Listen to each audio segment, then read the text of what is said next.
Hola chicos, ¿cómo están? Bueno, yo estoy aquí demasiado feliz de verlos y de volver. Era bastante tiempo que no me veían por acá las caras, pero bueno, vengo con una temática video totalmente diferente. Hoy no vamos a estar hablando sobre mi vida en Italia. No lo sé si seguiré haciendo ese tipo de contenido, puede ser.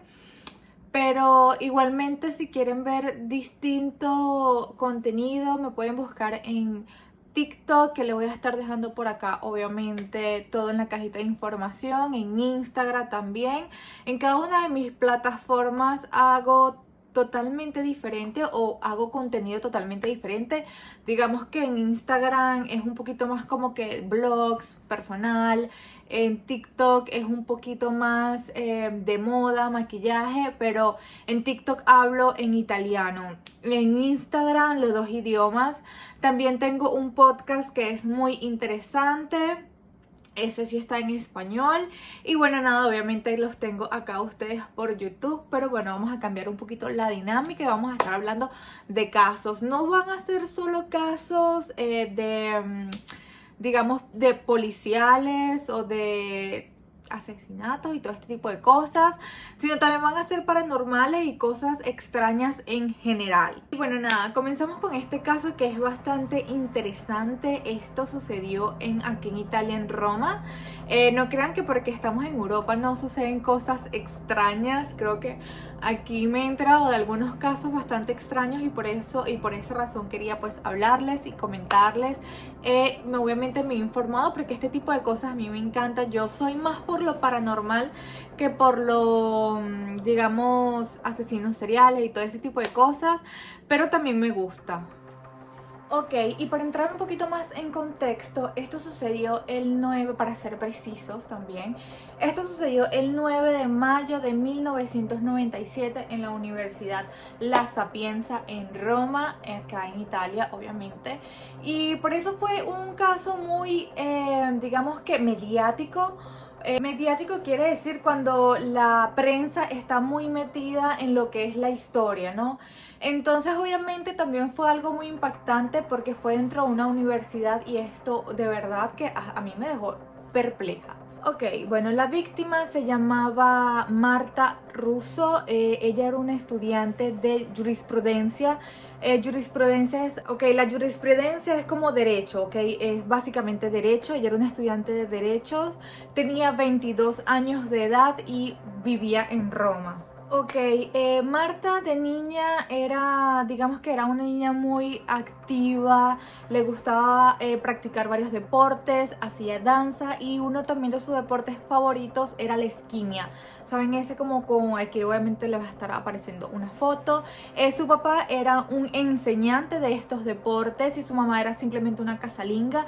Entonces tenía una hermana menor de 5 años que eran muy unidas, eran unas niñas bastante unidas y pues se las llevaban muy bien, transcurrieron digamos que una adolescencia y una infancia muy normal como los otros niños. Okay, cuando Marta entró a la universidad, ella eligió la carrera de derechos porque quería ayudar a otras personas. Era una chica muy altruista, le gustaba ayudar muchísimo a las demás personas y era muy dulce, así la describen sus familiares. Bueno, ahora comencemos con el lugar, el día de los hechos y qué fue lo que sucedió.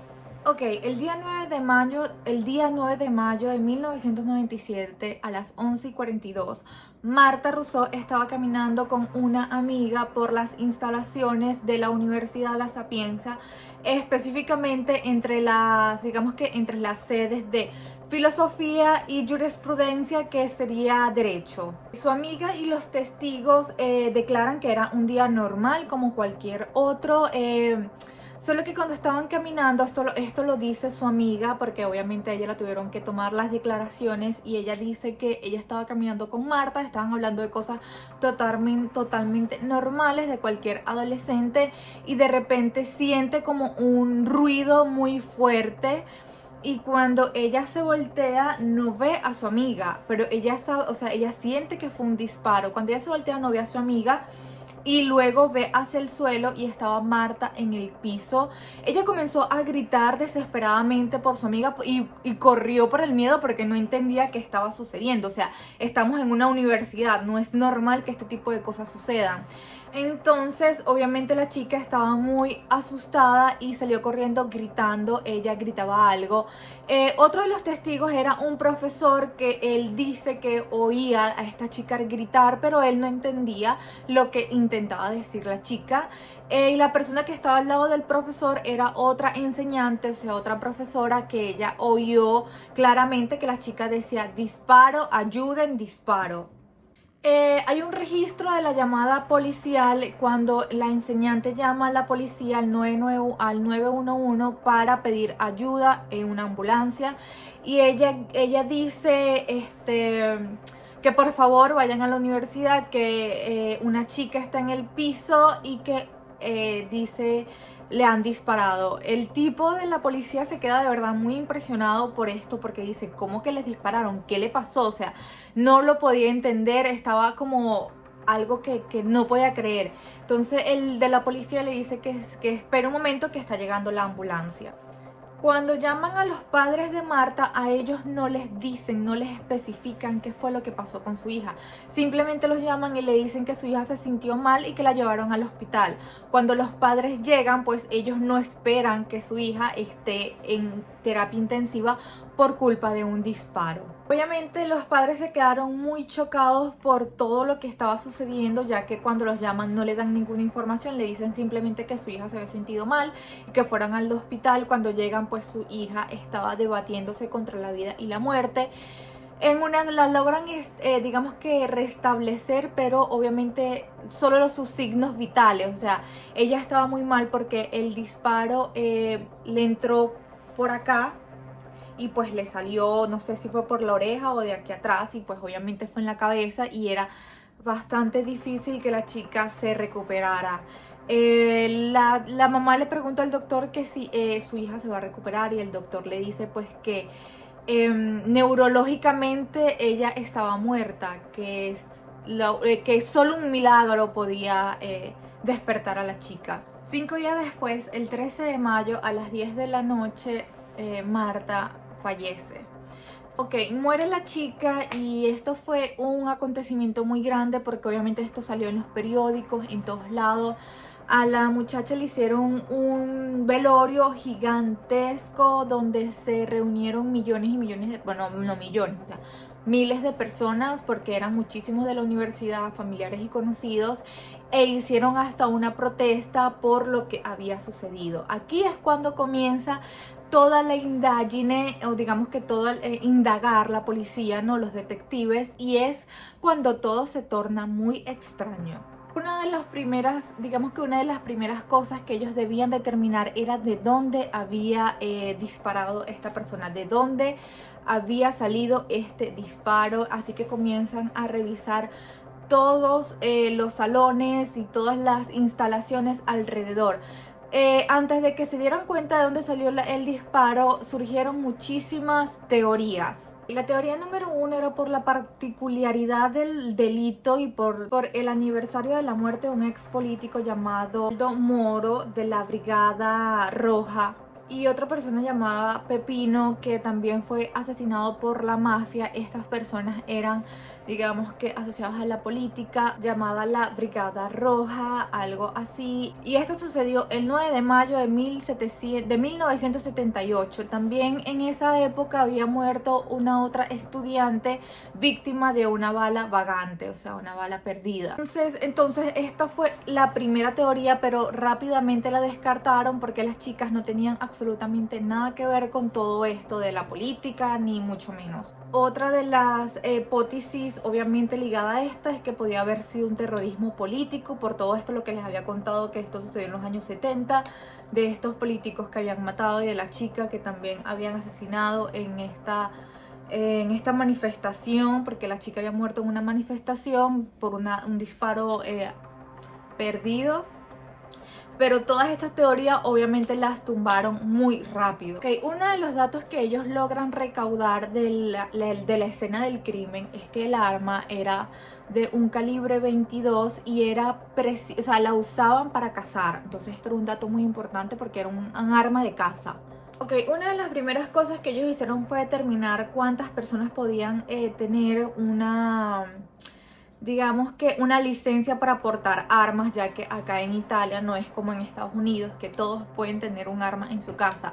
Acá pues obviamente debes tener una licencia y no se las dan a todos, solo a las personas que saben cazar, y es una licencia totalmente específica. Entonces obviamente como el arma como digamos que el arma era un arma para cazar, estaban como que descartando las demás posibilidades y pues estaban buscando solo a las personas que portaran licencia para cazar. Entonces surgían muchísimas preguntas: ¿por qué un arma de caza para cazar estaría dentro de la universidad?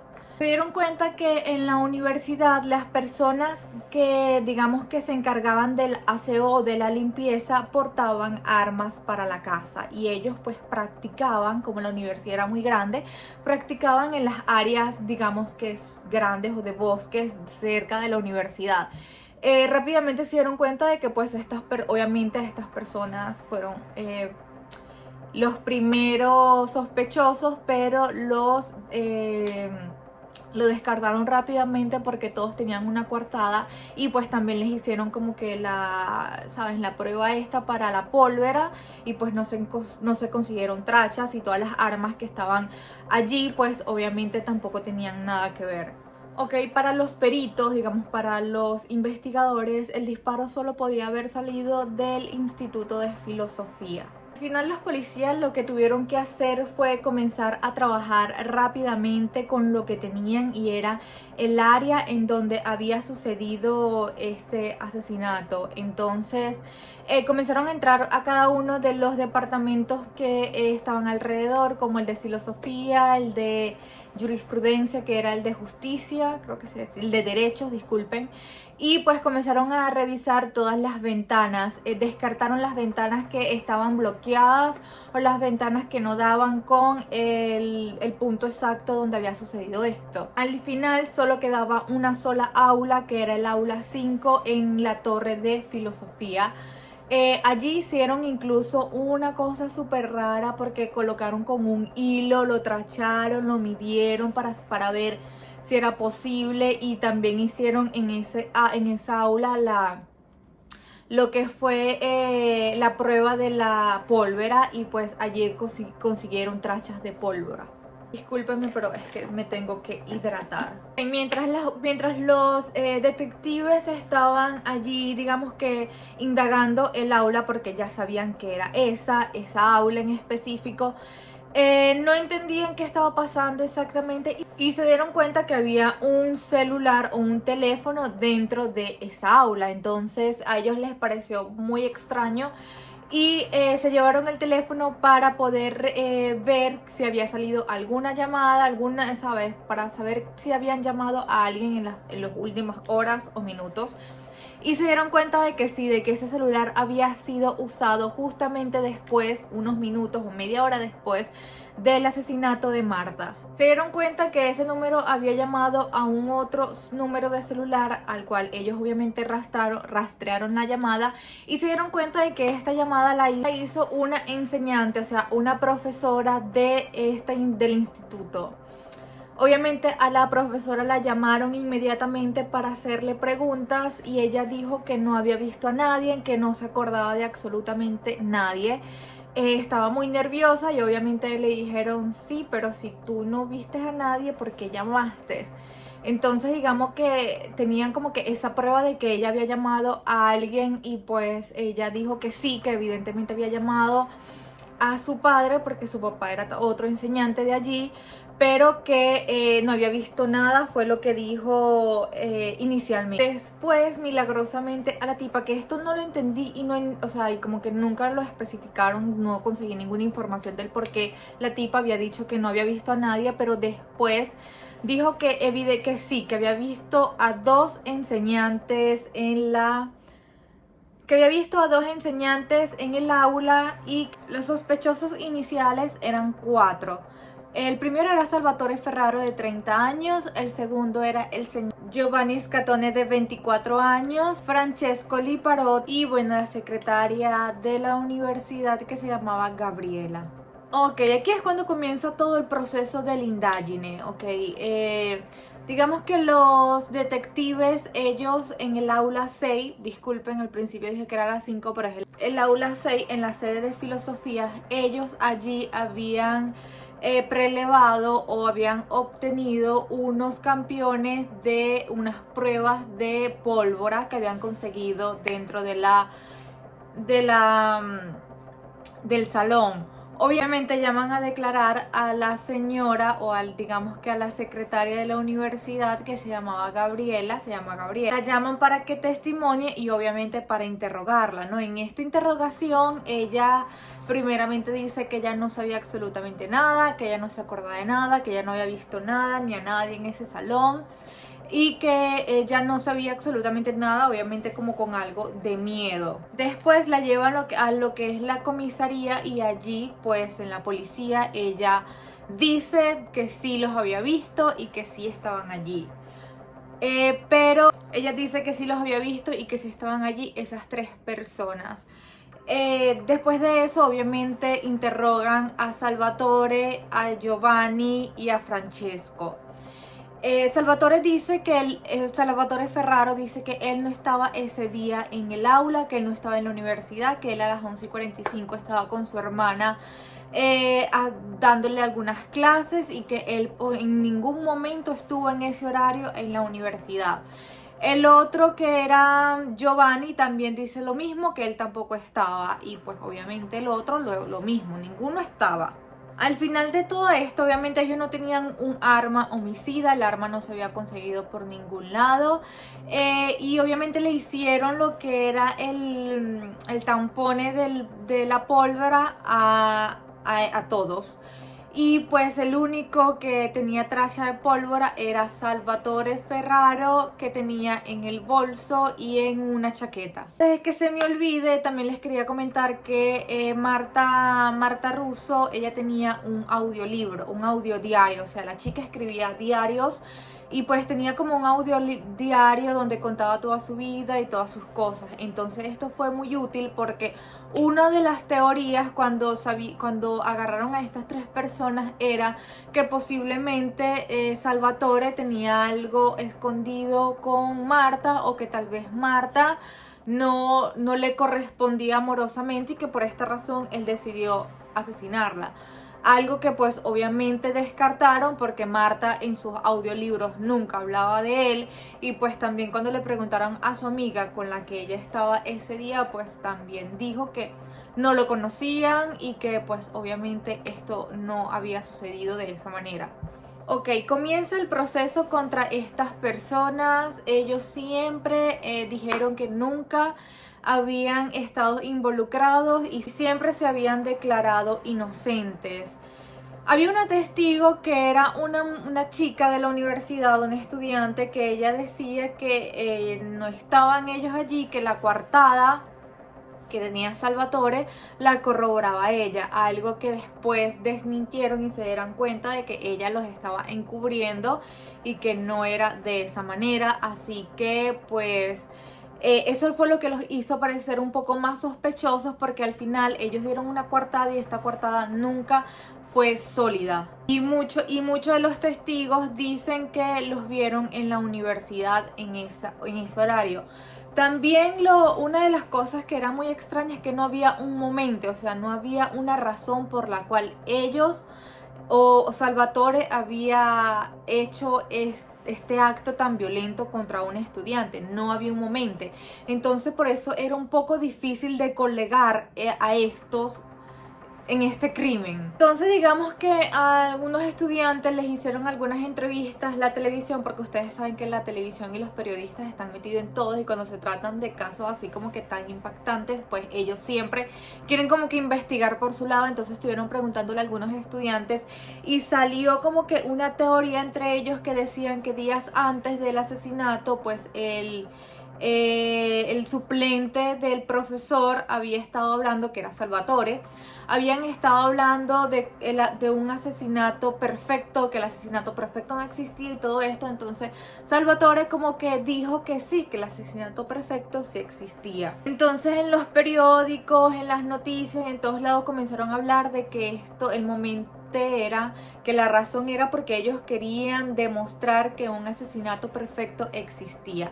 Algo que después digamos que se desmintió en la corte cuando estaban haciendo el proceso, porque después todos estos alumnos como que lo desmintieron, dijeron que nunca habían dicho eso, y pues el profesor también dijo que nunca se habló de un término como ese en clase, porque él siempre dice o siempre controla muy bien las cosas que se van a hablar en el salón de clase, y pues que ese tema nunca se tocó de esa manera. Ok, estamos llegando al proceso en el cual ya tienen todas las pruebas, han como que recaudado todo, y pues dura más o menos 4 años todo este proceso, porque han estado haciendo varios juicios. Y pues digamos que los abogados de la defensa querían que a ellos se les condenara por 18 años en prisión ya. Entonces, una de las pruebas que presentaron los abogados de Ferraro, o de los sospechosos, fue que ellos volvieron a pedir a que se volvieran a controlar las pruebas que habían conseguido de pólvora en la ventana o en el salón número 6, donde se presume que habían disparado a Marta. Cuando hacen esta segunda análisis de las pruebas, se dan cuenta de que las pruebas estaban contaminadas, estaban erradas, porque no había tracha de pólvora, sino tracha de un carro, una Volkswagen, algo así. Entonces esto ya se vuelve complicado para los familiares y para todo el mundo, porque es una prueba menos. Y después se vuelve aún peor cuando un video de la secretaria de Gabriela se filtra. Digamos que el abogado defensor de los sospechosos filtra a la prensa un video en donde sale que la policía está interrogando, disculpen, a la doctora, a la secretaria.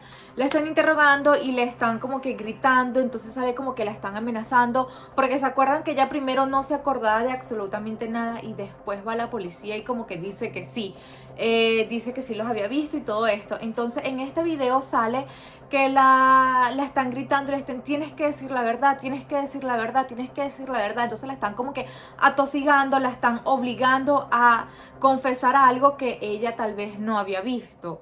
Entonces cuando sale este video, pues obviamente la defensa de los sospechosos retiene que esa confesión, o que ese testigo, porque ella es el testigo principal, no es verídico, o sea, no está diciendo la verdad. Y pues cuando se filtra ese video, pues ya su testimonio no lo pueden tomar en cuenta para el proceso jurídico. Y que, como se pueden dar cuenta, ya son 2 pruebas muy determinantes que no toman en cuenta porque no son válidas. El 7 de febrero del 2001 la corte determina y les da la sentencia a Ferraro de 7 años por homicidio culposo, y a Giovanni Scatone le dan una sentencia de 4 años por, digamos que, interferir en la indagine, porque él obviamente dio información falsa, estaba allí pero decía que no estaba. Entonces él obviamente hizo que todo fuera difícil de corroborar, porque obviamente nunca dijo la verdad y nunca confesó. De hecho, ninguno de los dos confesaron ser culpables en ningún momento, pero la corte determinó que sí lo eran por las pruebas que dieron, porque no sé, o sea, ni siquiera yo sé en qué se basaron para culparlos, porque si ya las 2 primeras pruebas, que eran muy importantes, no las tomaron en cuenta porque obviamente faltaba credibilidad, entonces no sé en qué otras pruebas se basaron para determinarlos culpables. La verdad no sabría decir si fueron o no culpables. Cuando yo vi los videos de ellos, porque obviamente todo esto quedó registrado en la televisión italiana, entonces cuando vi los videos del proceso, pues sí los veía bastante culpables a los dos, sobre todo más a Ferraro, porque era como que el más grande y él era como que como que se la tiraba de más inteligente, ¿no? El otro era como que un poco más sumiso, más callado. Pero siento que sí eran culpables, y creo que sí lo hicieron de manera... No había ninguna razón para hacerlo, pero creo que lo hicieron de una manera para demostrar que ellos podían lograr un asesinato perfecto. Al final sí los condenaron, pero salieron ganando porque en vez de 18 años, como habían de los familiares de Marta, quería que le dieran 18 años en prisión, pero al final solo le dieron 7, así que no sé hasta dónde se hizo justicia. Pero bueno chicos, espero que les haya gustado este video. Estuvo un poco difícil para mí hacerlo porque tuve que traducir absolutamente todo y fue así como que tenía mucha información en mi cabeza para traducir. Pero bueno, creo que les dije lo más relevante, lo más importante. Obviamente fue un proceso bastante largo, salieron muchísimas teorías, muchísimas cosas, pero yo les estoy contando solo y simplemente lo más relevante, lo más importante de esta historia. Tengo muchísimas historias más porque aquí de verdad que hay cosas espeluznantes. Y espero traerles otro video próximamente, así que déjame en los comentarios si te gustó y si quieres que te siga trayendo este tipo de contenido. Yo me despido, les mando un beso y nos vemos pronto. Chao.